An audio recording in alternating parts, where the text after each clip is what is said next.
ఇప్పుడు కేవలం 7999 కే up to 10 kgs వరకు బరువు తగ్గి అధిక బరువు నుంచి వచ్చే ప్రధాన సమస్యలను దూరం చేసుకోండి.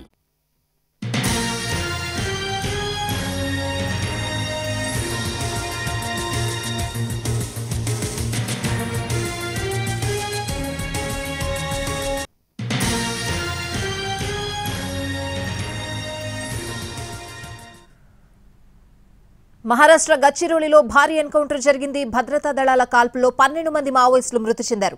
2 పోలీసులకు గాయాలయ్యాయి. సంఘటనా స్థలంలో భారీగా AK-47 తుపాకులు స్వాధీనం చేసుకున్నారు పోలీసులు. ఈ ఎన్కౌంటర్లో మావోయిస్ట్ అగ్రనేతలు చనిపోయి ఉంటారని తెలుస్తోంది. మృతుల్లో మావోయిస్ట్ అగ్రనేత లక్ష్మణ్ ఆత్రం కూడా ఉన్నట్లు సమాచారం.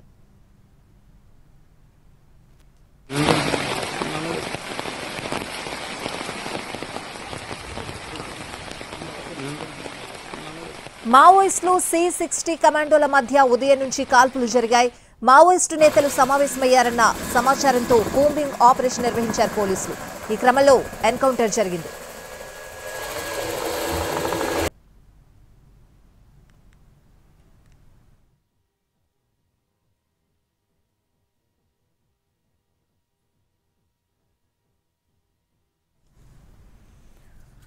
మహారాష్ట్ర గచ్చిరోలిలో భారీ ఎన్కౌంటర్ జరిగింది. భద్రతా దళాల కాల్పుల్లో 12 మంది మావోయిస్టులు మృతి చెందారు. 2 పోలీసులకు గాయాలయ్యాయి. సంఘటనా స్థలంలో భారీగా ఆయుధాలు స్వాధీనం చేసుకున్నారు పోలీసులు. 3 AK-47 తుపాకులు, 7 ఆటోమేటిక్ వెపన్స్ ను స్వాధీనం చేసుకున్నారు. ఈ ఎన్కౌంటర్లో మావోయిస్ట్ అగ్రనేతలు చనిపోయి ఉంటారని తెలుస్తోంది. మృతుల్లో ఒకరిని మావోయిస్ట్ అగ్రనేత లక్ష్మణ్ ఆత్రంగా గుర్తించినట్లు తెలుస్తోంది. లక్ష్మణ్ ఆత్రం తిపాగఢ్ దళం ఇన్ఛార్జిగా పనిచేశారు. మావోయిస్టులు C-60 కమాండోల మధ్య ఉదయం నుంచి కాల్పులు జరిగాయి. మహారాష్ట్ర ఛత్తీస్గఢ్ సరిహద్దుల్లోని పండోలి గ్రామంలో మావోయిస్టు నేతలు సమావేశమయ్యారన్న సమాచారంతో కూంబింగ్ ఆపరేషన్ నిర్వహించారు. పోలీసులు చూసి మావోయిస్టులు కాల్పులు జరిపారు. దీంతో పోలీసులు కూడా ఎదురు కాల్పులు జరిపారు.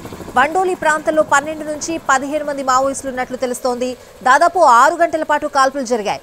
ఎన్కౌంటర్లో 12 మంది మావోయిస్టులు మృతి చెందగా ఎస్ఐ సతీష్ పాటిల్ గాయపడ్డారు. అతన్ని హెలికాప్టర్లో గచ్చిరోలి జిల్లా ఆసుపత్రికి తరలించారు. పండోలిలో సర్చ్ ఆపరేషన్ కొనసాగుతోంది.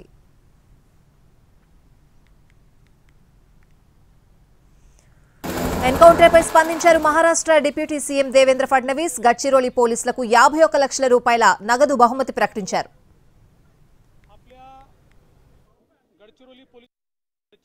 छत्तीसगड बॉर्डरवर काकेरजवळ आपल्या गडचिरोली पोलिसांनी C-60 ने एक मोठं ऑपरेशन केलेलं आहे.